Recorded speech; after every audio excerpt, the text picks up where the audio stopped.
Hello friends, हम पढ़ रहे थे मोनेरा जगत के बारे में। आरिश वही टेकर ने 5 जगत प्रणाली दी थी: मोनेरा, प्रोटिस्टा, फंजाई, प्लांटी तथा एनिमेलिया। हमने पहला जगत, जो पहला किंगडम था मोनेरा, उसके बारे में हमने पढ़ लिया था तथा उसमें कौन से जीवों को रखा गया है, जैसे माइकोप्लाज्मा, जीवाणु, साइनोबैक्टीरिया, आर्कीबैक्टीरिया के बारे में हमने अच्छे से पढ़ लिया था तथा उनके जनरल कैरेक्टर के बारे में हमने पढ़ लिया था। अब हम स्टार्ट कर रहे हैं सेकंड किंगडम, यानी जो दूसरा जगत है उसके बारे में हम पढ़ेंगे। सेकंड जगत है प्रोटिस्टा जगत। हम प्रोटिस्टा जगत के सामान्य लक्षण के बारे में पढ़ेंगे।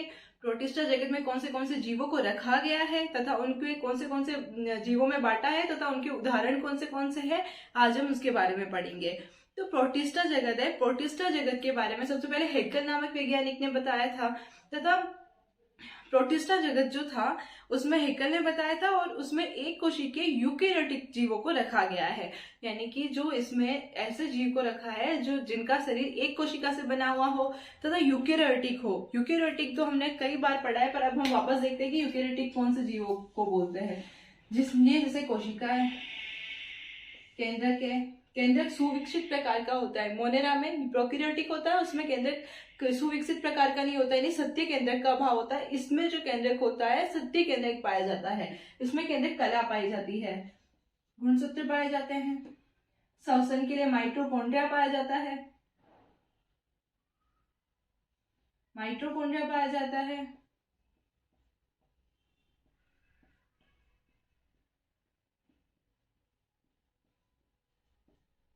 घोलजिकाएं पाई जाती है, राइबोसोम्स पाए जाते हैं 80 प्रकार के,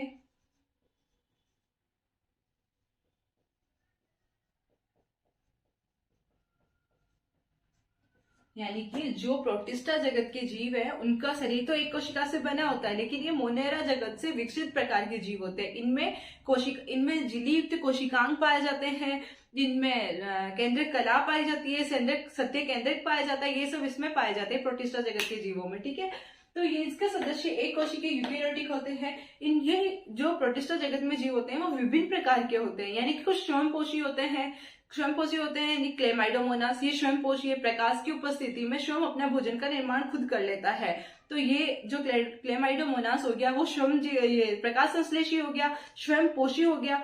कुछ जीव होते हैं वो परपोषी होते हैं, यानी दूसरों से अपना भोजन प्राप्त करते हैं। कुछ जीव होते हैं जो प्रोटोजोआ परभक्षी होते हैं। तो इसमें विभिन्न प्रकार के सदस्य होते हैं। तो इसमें इसके सदस्य विभिन्न प्रकार के होते हैं।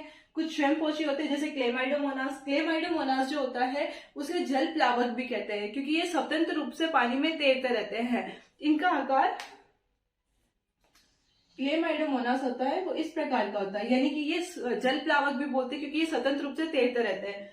तो ये क्लेमाइडोमोनास हो गया। कुछ प्रोटिस्ट परभक्षी भी होते हैं, यानी प्रोटिस्ट परभक्षी होता है प्रोटोजोआ।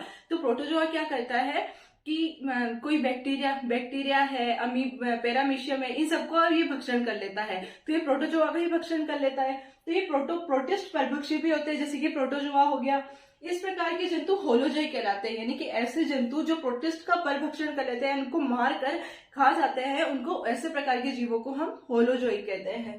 तो कुछ उनको होलोजोई कहते हैं। कुछ परजीवी होते हैं, यानी कि परजीवी दूसरों से अपना भोजन प्राप्त करते हैं। मनुष्य क्या है, मनुष्य भी परजीवी है। तो कुछ परजीवी होते हैं जैसे प्लाज्मोडियम होता है, उससे ही हमारे मनुष्य में मलेरिया रोग होता है। हम बोलते हैं कि मादा एनाफिलीज मच्छर के द्वारा था। मादा एनाफिलीज मच्छर के द्वारा नहीं होता, ये सिर्फ वाहक होती है।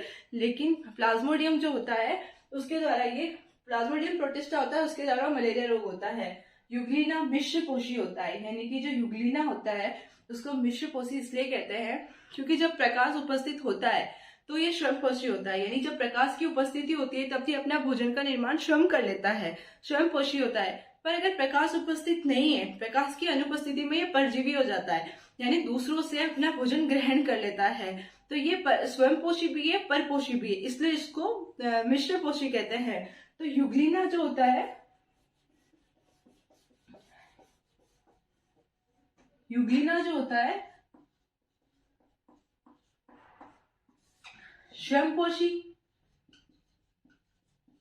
स्वयंपोषी कौन होते हैं, पादप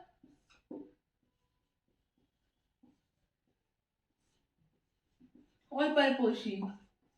परपोषी होते हैं जंतु।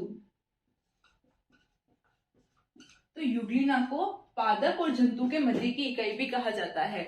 युग्लिना जो होता है उसको पादप और जंतुओं के मध्य की योजक कड़ी भी कहते हैं। तो ये हमारे लिए बहुत इंपॉर्टेंट क्वेश्चन है कि पादप और जंतु के बीच की योजक कड़ी कौन है? युग्लिना। क्यों? क्योंकि ये स्वयंपोषी भी होते हैं और परपोषी भी होते हैं। इनमें इनमें कायिक, अलैंगिक, लैंगिक तीनों प्रकार के जनन पाए जाते हैं। तब हम जनन के बारे में पढ़ेंगे तो तीनों जनन के बारे में विस्तार से पढ़ेंगे।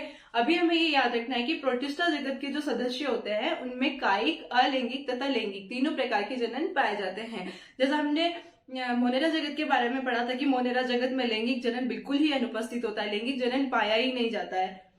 तो अब हो गया प्रोटिस्टा जगत। प्रोटिस्टा जगत को हमने 5 भागों में बांटा गया है: क्राइसोफाइट, डायनोफ्लेजिलेट, यूग्लिनाइड, अपफंग कवक तथा ये प्रोटोजोआ। प्रोटिस्टा जगत है उनके अंदर पांच वर्ग है, छोटे छोटे 5 वर्गों में हमने बांटा है।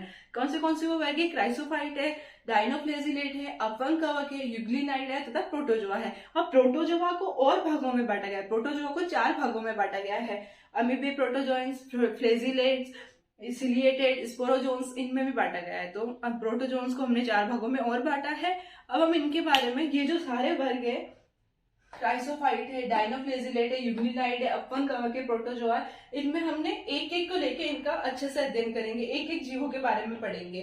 तो क्राइसोफाइट्स में डाइटम्स तथा सुनहरे शैवाल को रखा गया है। डायनोफ्लेजिलेट्स में गोनियोलेक्स को रखा गया है, यानी ये लाल शैवाल होते हैं। अब हम जब इनके बारे में पढ़ेंगे तब अच्छे से पढ़ाएंगे। यूग्लिनाइड में यूग्लिना को रखा गया है।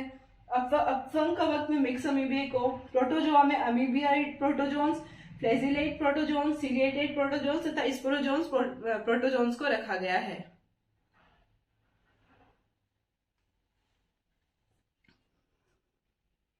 तो प्रोटोजोआ है, प्रोटोजोआ में हम सबसे पहले पढ़ रहे हैं क्राइसोफाइट प्रोटोजोआ के बारे में। क्राइसोफाइट जो प्रोटोजोआ है उसके अंदर हम रखे हैं डायएटमी तथा सुनहरे शैवाल को इसमें हम रखते हैं। तथा इसमें ये जो डायएटमी तथा सुनहरे शैवाल जो होते हैं वे स्वयंपोषी होते हैं। यानी स्वयंपोषी, ये प्रकाश की उपस्थिति में स्वयं अपना भोजन का निर्माण कर लेते हैं। ये समुद्र में पाए जाते हैं, यानी कि ये जल में पाए जाते हैं तथा ये स्वयंपोषी होते हैं। इनकी जो कोशिका भित्ति होती है वो सेल्यूलोज की बनी होती है, यानी कोशिका भित्ति सेल्यूलोज की बनी होती है तथा कहीं कहीं पर सिलिका पाई जाती है।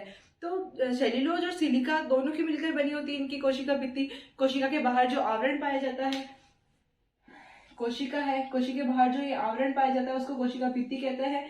ये सेल्यूलोज की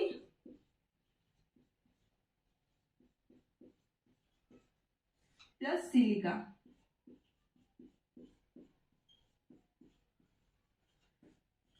दोनों से मिलकर बनी हुई होती है। तो ऐसी जो ये कोशिका भित्ति होती है वो कभी नष्ट नहीं होती है।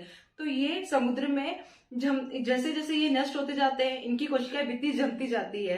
तो ये विशालकाय, यानी कि करोड़ों साल बाद में जब बहुत संख्या में डायएटमी या सुनहरे शैवाल की संख्या जमा हो जाती है तब इनको डायएटमी मृत्तिका कहते हैं। अब समझ में आएगा डायएटमी मृत्तिका किसे कहते हैं? तो जो डायएटम तथा सुनहरे शैवाल होते हैं इनकी कोशिका भित्ति सेलुलोज तथा सिलिका की बनी होती है तथा ये नष्ट हो जाते हैं, पर इनकी जो कोशिका भित्ति होती है वो नष्ट नहीं होती है तथा समुद्र में जमती जाती है। तो ये करोड़ों वर्ष बाद में ये बहुत संख्या में जम जाती है, तो इसे डायएटमी मृत्तिका कहते हैं। तो ये डायएटमी मृत्तिका का उपयोग बहुत सारी चीजों में करते हैं, तेलों को, रसों को छानने में भी इनका उपयोग किया जाता है। तो हम पढ़े क्राइसोफाइट, इसमें डायएटम्स तथा सुनहरे शैवाल को रखा गया है जिन्हें संयुक्त रूप से डेस्मिड कहा जाता है। यानी डायएटम्स तथा सुनहरे शैवाल को संयुक्त रूप से क्या कहते हैं? हम डेस्मिड कहते हैं।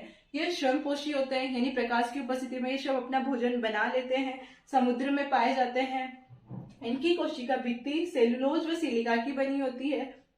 इनकी जो विशाल भंडार हो जाता है, हमने पढ़ा विशाल भंडार कैसे हो जाते हैं, ये मरते जाते हैं और नीचे इनकी परत कोशिका भित्तियां जमती जाती है, तो उसको डायएटमी मृत्तिका कहते हैं। इनका उपयोग तेलों तथा रेसों आदि को छानने में किया जाता है क्योंकि ये सिलिका के ऑक्साइड होते हैं। हाँ, क्योंकि ये सिलिकन ऑक्साइड होते हैं। इनमें क्लोरोफिल ए, सी तथा जेंटोफिल पाया जाता है, यानी क्लोरोफिल इसमें पाया जाता है तभी तो ये स्वयंपोषी होते हैं।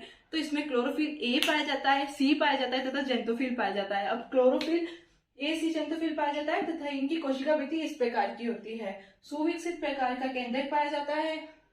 ये सिलिका है, इसको बोलते हैं एपिथीका, बाहरी आवरण को।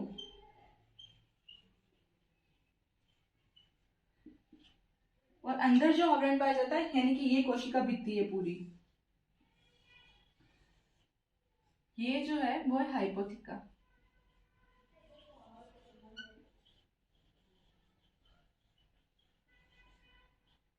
अब हम अगली क्लास में पढ़ेंगे डाइनोफ्लेजिल, ये क्राइसोफाइटा पढ़ लिया, इसके बाद में जो प्रोटोजोआंस है जो हम 5 भागों में बांटे थे, आज हमने एक पार्ट पढ़ लिया, कल से हम 4 भागों के बारे में उनके पढ़ेंगे।